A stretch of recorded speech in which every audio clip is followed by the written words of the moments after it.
Naam, ni kutoka katika Baraza la Sanaa la Taifa BASATA jijini Dar es Salaam. Msanii Harmonize leo amefika. Unakumbuka waliitwa katika wito ambao aliitikia Ibra peke yake na yeye akamtuma meneja yake kama kuja kumwakilisha. Na baada ya hapo tukamwona Ibra alirudi mara ya pili hapa BASATA, ila Harmonize hakuwa amefika. Leo hatimaye Harmonize amefika na kuweza kumsikiliza katibu wa Baraza la Sanaa la Taifa Dr.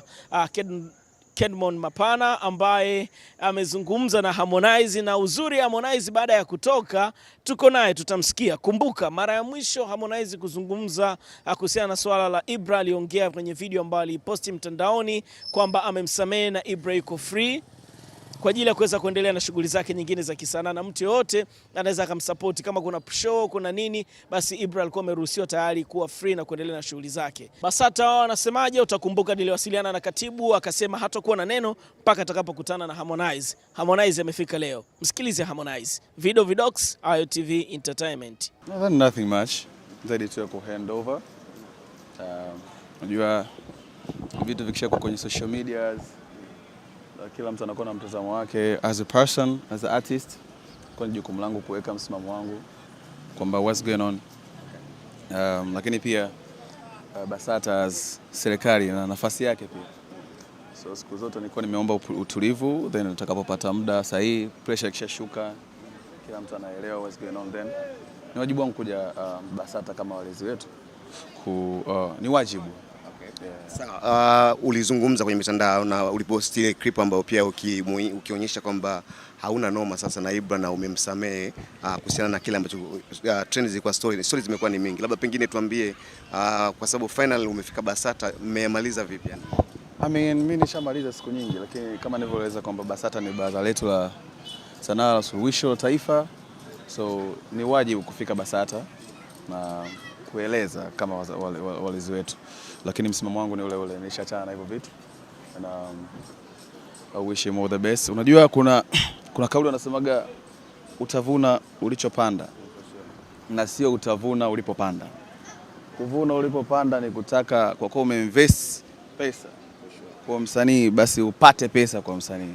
Kwa ni kuvuna ulipopanda, lakini kuvuna ulichopanda Mwenyezi Mungu anaweza kubless in so many ways kupitia muziki huo. Kwa hiyo mimi naamini kwamba nitavuna nilichopanda na navuna nilichopanda, namshukuru Mwenyezi Mungu so far.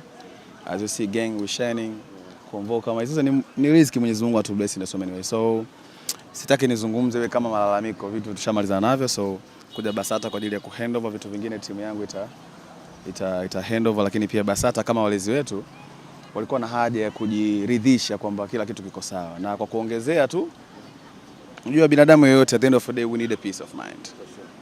Unaweza kashangaa unakuta mtu leo amesimama sehemu anajenga misikiti which is very good, anajenga makanisa which is very nice, asaidia watoto mayatima, toa misaada, asaidia wasiokuwa nacho which is very good, lakini behind sio kila mtu anayefanya hivyo. Mwingine anafanya kwa nafsi yake inamwambia hivyo, kwa kutambua watu wana shida, lakini wengine wanafanya kwa guilt. Mtu anaona kama nishaumiza watu wengi sana huko nyuma, nishawazuia sana watu wengi huko nyuma. Kwa hiyo unajikuta baadaye unafanya vitu vingi extra ili uwe karibu na Mungu na upate hiyo peace of mind kwa sababu una feel good. Kwa hiyo mimi siamini kwenye kuumizana, siamini kwenye kukomoana. Just wanna do right. I'm trying my best to do right. Kusamehe hicho kiasi cha pesa ambacho kipo kwenye contract, sio kwamba mimi ni tajiri sana na mabilioni ya pesa.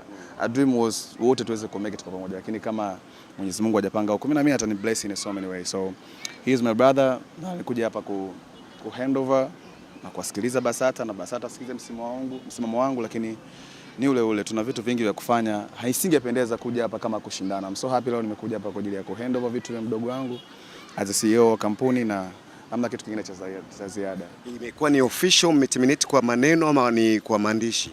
Kuna story kwamba nikaja BASATA, so BASATA ni baraza la sanaa la taifa, so kuna vitu vya ku handover, kuna maandishi, kuna vitu vya kusign, but just know that kwamba my brother is free kufanya muziki wake na supporteni sana. Asante sana. Nawasiliana hivi karibuni. Roger, thank you.